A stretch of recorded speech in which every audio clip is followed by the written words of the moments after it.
जय हिंद दोस्तों, मैं हूं राकेश फौजी। दोस्तों, आज के वीडियो में हम बात करेंगे सीआरपीएफ के अंदर जो जवान भर्ती होते हैं, अगर वो एनएसजी के अंदर अपनी सेवा देना चाहते हैं, यानी कि जो नेशनल सिक्योरिटी गार्ड के जो कमांडो बनते हैं उसके अंदर जीडी के जवान तो जाते हैं।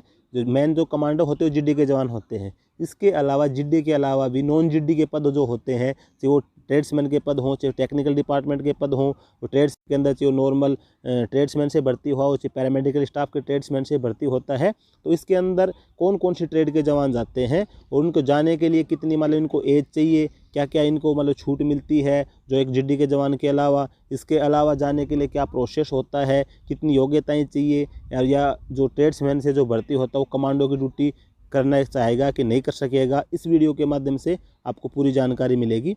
अगर आप चैनल पे पहली बार आए हैं, चैनल को सब्सक्राइब कर लें। अगर आपने अभी तक वीडियो को लाइक नहीं किया तो लाइक कर लें और बेल आइकन नोटिफिकेशन को ऑल पर ज़रूर कर लें, ताकि मैं भविष्य में कोई भी वीडियो पोस्ट करूं वो आप तक आसानी से पहुंच सके। तो दोस्तों, एनएसजी कमांडो की हम बात करें तो जीडी के अलावा जो ट्रेड्समैन जो भर्ती जाते हैं इसके अंदर एनएसजी के अंदर, तो एक तो होता है जीडी के जवान, इनको बोला जाता है जो टेक्निकल और ट्रेड्समैन के जवान होते हैं, इनको बोला जाता है नॉन जीडी पदों पर जो ज़रूरत होती है। तो इनसे ये मांगा जाता है कि हर बटालियन के अंदर कि भाई हमें जो एनएसजी के अंदर सीआरपीएफ से नॉन जीडी के पदों पर ये ट्रेड के इसी रैंक के आदमी चाहिए। यानी कि जो टेक्निकल पद होते हैं उसमें इंस्पेक्टर रैंक भी होती है। जैसे आप ड्राइवर्स लाइन में ले लो, जैसे एमटी के होते हैं, सब इंस्पेक्टर रैंक का हो गए, इंस्पेक्टर रैंक की होगी।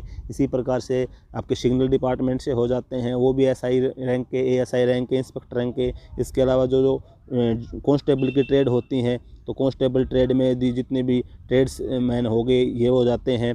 तो इसके अंदर कौन कौन सी ट्रेड जाती हैं तो उसकी हम बात करें तो जो सबसे पहले बात है, इंस्पेक्टर एमटी या एसआई जो होता है, इंस्पेक्टर रैंक के जवान जाते हैं, जो एक प्रकार से ड्राइवर से भर्ती होते हैं और उनका प्रमोशन होने के बाद सब इंस्पेक्टर या इंस्पेक्टर तक बन जाते हैं, वो जाते हैं।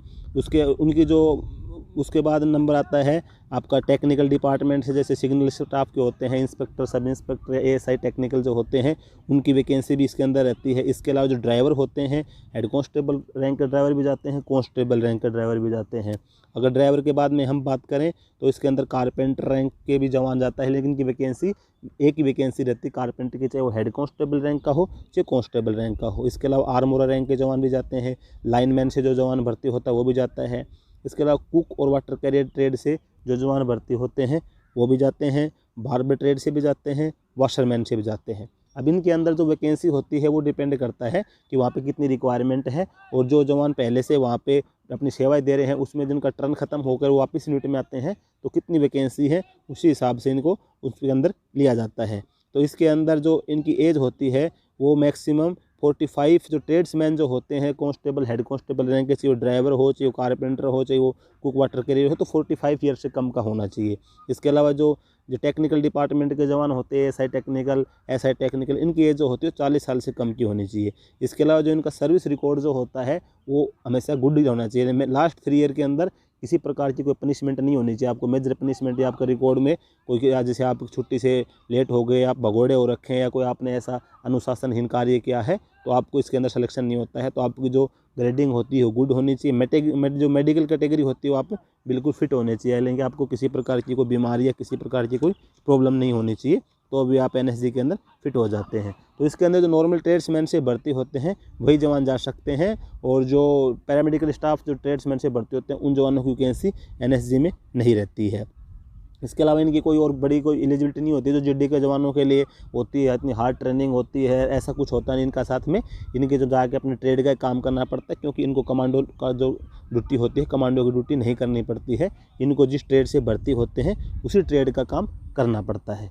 दोस्तों, यही थी एक छोटी सी जानकारी। अगर जानकारी आपको अच्छी लगी हो तो वीडियो को लाइक और शेयर करना ना भूलें। जय हिंद।